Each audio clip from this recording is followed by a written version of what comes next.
From advertising to software as a service to data. Across all of our programs and clients, we've seen a 55 to 65% open rate. Getting brands authentically integrated into content performs better than TV advertising. Typical lifespan of an article is about 24 to 36 hours. If we're reaching out to the right person with the right message and a clear call to action, then it's just a matter of timing. Welcome to the Martech Podcast, and I Hear Everything production. In this podcast, you'll hear the stories of world-class marketers that use technology to drive business results and achieve career success. We'll unearth the real-world experiences of some of the brightest minds in the marketing and technology space so you can learn the tools, tips, and tricks they've learned along the way. Now here's the host of the Martech Podcast, Benjamin Shapiro. Welcome to the Martech Podcast. I'm your host, Benjamin Shapiro, and today we're going to discuss how in-content advertising has emerged as a powerful tool for reaching engaged audiences. Joining us is Stefan Beringer, who is the CEO of Myriad, which is an in-content advertising platform built by AI and built on Academy Award-winning entertainment technology that enables builders and creators of brands to engage with audiences at new levels of relevance and impact. Yesterday, Stefan and I talked about in-content advertising and streaming, and today we're going to continue the conversation by talking about virtual product placement. All right, here's the second part of my conversation with Stefan Beringer, the CEO of Myriad. Stefan, welcome back to the Martech Podcast. Good to be back. Thank you. Excited to have you back and excited to continue our conversation where yesterday we talked about what in-content advertising and streaming is. And it is not just an interruption for an advertisement. It is product placement built into some sort of media, but basically using a digital format where you not only can minimize the amount of lead time that you need to build your product into specific content, you can also change your product placement around. You mentioned sometimes it's a spokesperson on a show holding up a product, and sometimes it's the equivalent of a billboard behind them where they're just basically showing the advertisement, but not necessarily engaging with the product. Talk to me a little bit about the notion of virtual product placement. You don't actually have the physical Pepsi can in the person's hand. You're actually able to change the product placement over time. Talk to me about the technology and what a virtual product placement really is.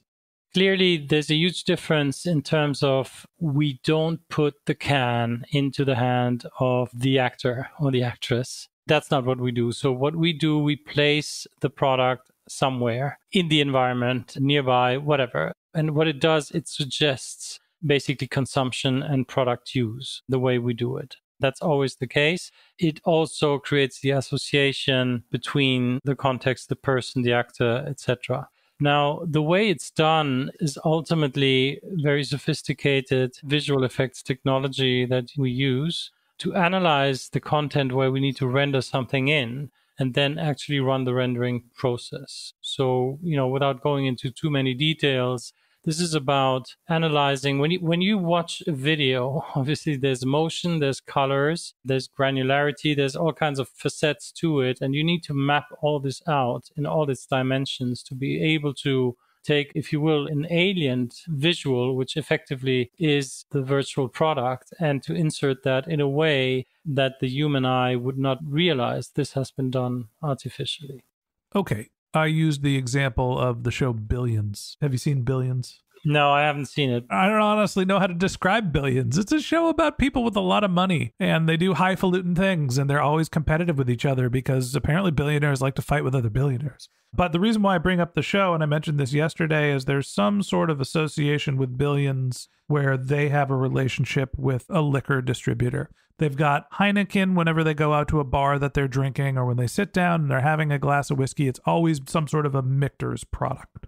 Now, they are engaging with the product. The actors are holding the glass of Heineken, they are putting it to their face, and they are drinking it. Is the virtual product placement that your company does replacing the Heineken can with a Michelob Ultra bottle? Or is it when they're in their bathroom, you can place a product on the shelf behind them that is not necessarily being engaged with? Like, what's the level of artificial placement that you're able to actually pull off?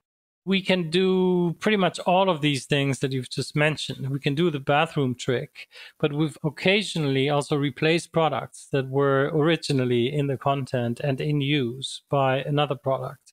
Because oftentimes what happens is a production is shot in Mexico and there's a certain brand that was paying for it, but now there's a release in Spain, for instance, or somewhere, or not necessarily a Spanish-speaking language market, somewhere else. And the producer would be interested in remonetizing, but just with a different brand.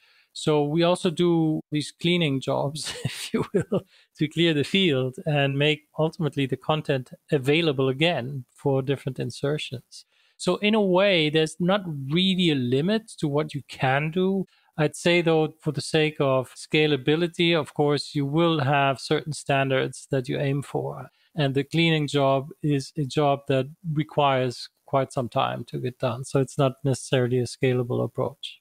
So you're telling me the guys from Billions might have actually been drinking Bud Light, but there's an artificial intelligence that is putting Heineken in their hand? I doubt that. Okay. Not one of your clients. Gotcha. So tell me a little bit about the amount of product placement that we're actually being exposed to when we're watching our streaming television. Is it different on Netflix than Disney, than linear TV? This is very difficult to answer because, A, I'm not watching all the content every day, as you would imagine. You're not just sitting around watching TV? That was your guess. But guess what? I'm disappointing you now. No, I don't. So very difficult. And there's obviously no statistics. But let's just say that product placement has always been around. And increasingly, I think we're all seeing virtual product placement coming into the field. And it's going to be more and more. It will never be an excessive use of it because then we will be alienating the viewers. And that's not the purpose of the whole idea. But to quantify it for you is really, really difficult. Eventually, I'll switch on a virtual DVR and do the job for you. I was consulting a drone company who was talking to me about how much drone footage is used in movies. And once somebody pointed out to me, it's like every time you see an overhead shot, you can very clearly see that footage was shot by a drone. Yeah. So I started watching movies with my wife and be like, oh, that was shot by a drone. That was shot by a drone. That was shot by, and she would get so irritated. She's like, I know, Ben, there's a camera floating in the sky that helped shoot this movie. Can we just watch the damn film? Fast forward a couple of years later, now I'm learning more about product placement, and I'm constantly saying to her, that was a paid placement, right? And it's crazy to think about how much we're being advertised to when we're just sitting around watching the television and subconsciously being exposed to all sorts of different products and their use cases. Which brings me really to my last question for today is some of the ethics and morality around this type of in-product placement. In podcasting, we very clearly need to say, or at least we should, who our sponsors are. You're not paying to be here. You're an invited guest, and we're excited to have you on our show. But we occasionally have people that are paying to create advertorial content, and we very clearly say that they are sponsors of the podcast. When I'm watching Billions, no one's telling me Heineken's paying for that placement. No one's telling me that I'm being exposed to a Michter's ad. It is just something that's built into the content. What are the rules for product placement to make sure that people know that they are essentially being advertised to, but it's not being positioned as advertising?